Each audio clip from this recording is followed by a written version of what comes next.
ទីបំផុតការរងចាំរបស់អ្នកគ្រប់គ្រងបានតតជំនឿជាតិកម្ពុជាបានមកដល់ហើយក្រុមកោប្រៃកម្ពុជានឹងមានការប្រកួតជាមួយនឹងក្រុមជាច្រើននៅក្នុងពេលឆាប់ៗខាងមុខនេះខកខានទស្សនាការប្រកួតក្រុមបាល់ទាត់ជម្រើសជាតិកម្ពុជាជាយូរមកហើយអ្នកគ្រប់គ្រងបានដាក់ក្តីរំពឹងចង់ទស្សនាការប្រកួតរបស់កោប្រៃកម្ពុជាឥឡូវនេះយោងតាមសហព័ន្ធកីឡាបាល់ទាត់កម្ពុជាបានដឹងថា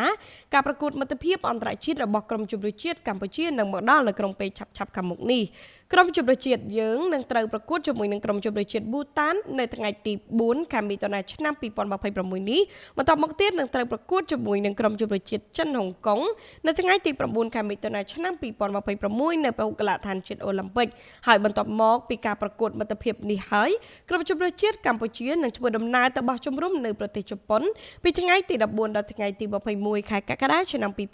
2026ដែលត្រៀមសម្រាប់ការប្រកួតពានរង្វាន់ Hyundai Cup 2026ចាប់ផ្ដើមពីថ្ងៃទី24ខែកក្កដាដល់ថ្ងៃទី26ខែសីហាឆ្នាំ2026ខាងមុខនេះកុំភ្លេចចូលរួមទស្សនាការប្រកួតឲ្យបានច្រើនកកដើម្បីលើកស្ទួយវិស័យកីឡាបាល់ទាត់ជាតិនេះខ្ញុំវិកីពី Big News